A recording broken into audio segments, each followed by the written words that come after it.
Oke, bismillahirrahmanirrahim. Assalamualaikum warahmatullahi wabarakatuh.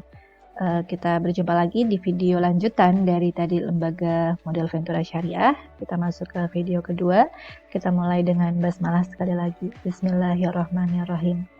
Baik, tadi kita sudah sampai di karakteristik modal Ventura ya. Jadi ada 1, 2, 3, 4, 5, 6, 7 karakteristik. Kemudian kita akan melanjutkan pembahasan ke perkembangan modal Ventura di dunia ya. Jadi yang pertama kali mewujudkan ada modal Ventura itu ada di Amerika Serikat pada tahun 1946.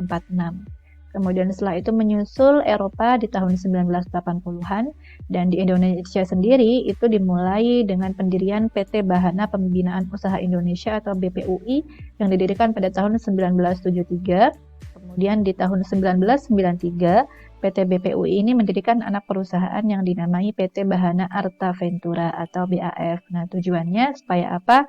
Supaya pembinaan usaha Indonesia ini dan juga Bahana Arta Ventura ini bisa membantu pembiayaan pada sektor usaha kecil menengah waktu itu. Nah, tetapi PMV ini juga mengalami atau menghadapi beberapa tantangan. Di antaranya yang pertama nih, permasalahan permodalan.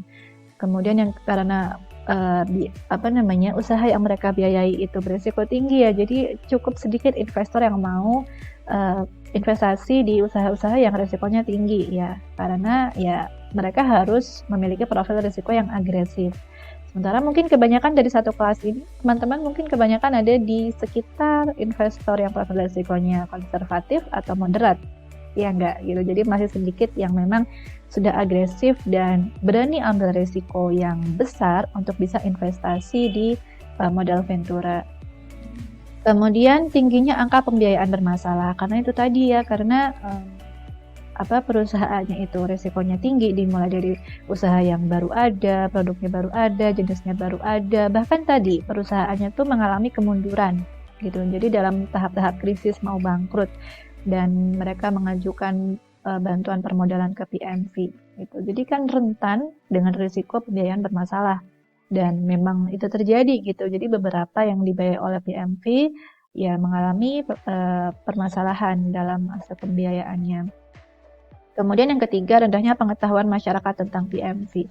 Nah, tapi sebetulnya PMV ini juga tidak asal dalam memilih PPU gitu. Mereka itu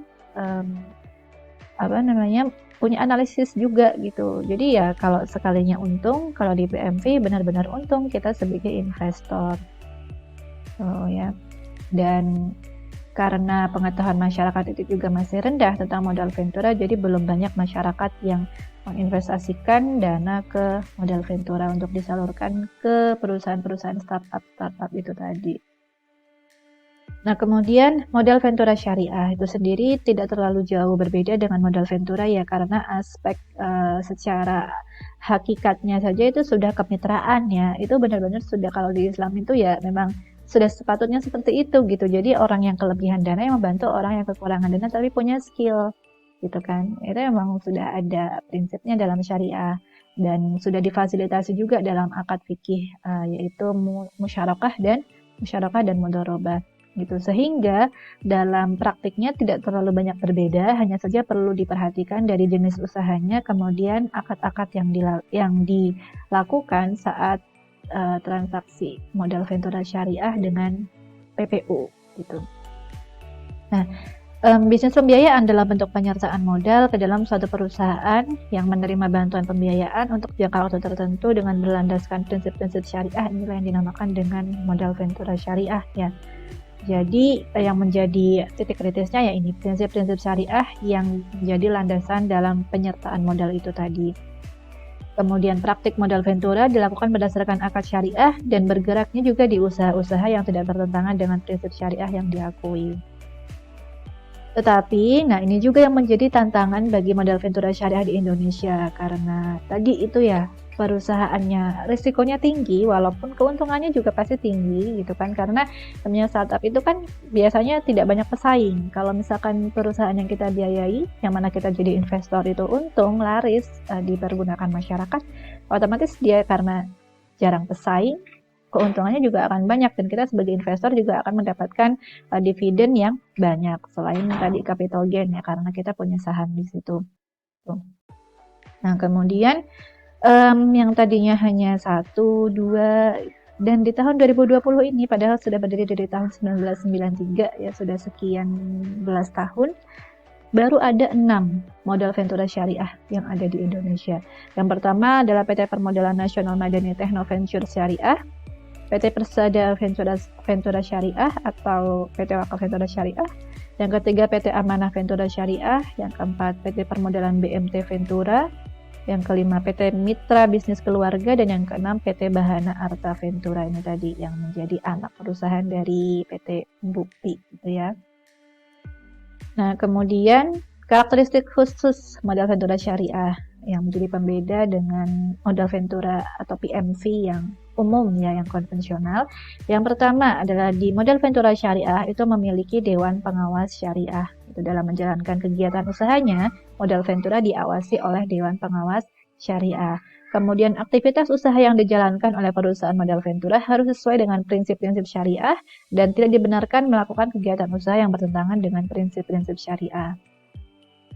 Nah, dari mana sumber dana modal Ventura? Bisa dari investor perseorangan. Teman-teman mungkin juga ada yang mau invest di modal Ventura, silakan ya. Kalau tadi teman-teman profil resikonya adalah investor yang agresif. Kemudian bisa juga di pasar modal, kemudian kita beli dalam bentuk saham dan itu disalurkan ke modal Ventura. Obligasi konversi bagi hasil investor institusi, jadi yang menempatkan dana di sana tuh institusi atau perusahaan. Kemudian perusahaan asuransi dan dana pensiun juga bisa menempatkan dana di modal Ventura karena tadi ya keuntungannya itu juga tinggi. Itu selain risikonya yang tinggi, jadi keuntungannya juga tinggi. Kemudian perbankan, pemerintah daerah dan lembaga keuangan internasional. Nah, banyak nih startup-startup yang di Indonesia ini banyak dibiayai juga oleh investor perseorangan dari investor asing. Nah, investor asing ini malah mereka itu profil risikonya kebanyakan yang agresif. Jadi investasinya udah lintas negara gitu kan. Mungkin di Indonesia juga ada tapi kita mungkin belum termasuk bagian dari itu, tapi ya ada orang-orang yang memang sudah punya uang banyak dan mereka diversifikasi portofolio investasi. Salah satunya karena udah kebanyakan uang nih gitu, mereka menginvestasikannya di dana modal Ventura. Jadi orang-orang yang investasi di modal Ventura ini biasanya orang-orang yang udah menengah ke atas lah gitu keuangannya atau perekonomiannya. Kemudian jenis pembiayaan modal Ventura Syariah, kalau tadi itu pilihannya kan sebenarnya ada 4 ya. Nah, tapi dengan satunya lagi itu dengan pendirian usaha baru. Jadi PPU sama PMV ini bersatu kemudian mendirikan suatu usaha baru gitu. Tapi kalau untuk modal Ventura Syariah yang sejauh ini saya pelajari itu ada 3 bentuk pembiayaan. Yang pertama penyertaan modal langsung tadi dengan pembelian saham ya atau ekuitas. Landasannya ada di Fatwa DSN nomor 20 DSN MUI 4 2001. Kemudian yang kedua dengan membeli obligasi konversi, jadi surat utang yang nanti bisa dikonversi jadi saham.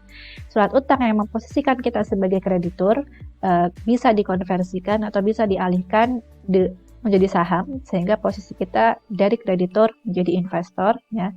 Dan itu landasannya ada di Fatwa DSN nomor 59 DSN MUI 5 2007 tentang obligasi syariah mudharabah konversi. Dan yang ketiga jadi pembiayaannya bisa dengan pembiayaan bagi hasil. Dan ini yang paling banyak diserap oleh UMKM. Dapat dilakukan berdasarkan akad musyarakah atau mudharabah. Nah, ini nanti pakai nisbah. Tapi bedanya dengan bank syariah, kalau bank syariah itu ada nisbah keuntungan, tapi mereka nggak dapat capital gain karena mereka nggak beli sahamnya perusahaan yang lagi dibiayai gitu.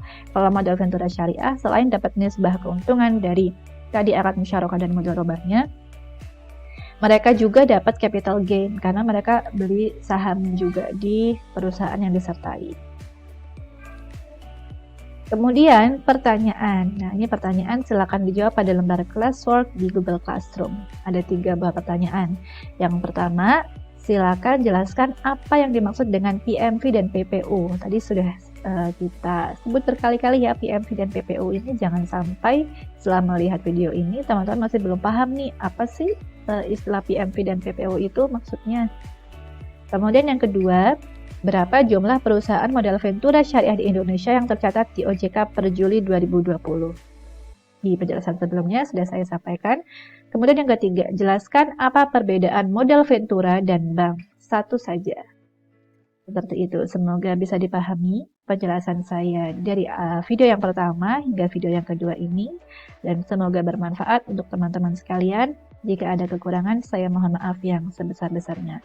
Kita akhiri, wabillahi taufiq wal hidayah, dan kita akhiri dengan hamdalah. Alhamdulillahirabbil alamin. Wassalamualaikum warahmatullahi wabarakatuh.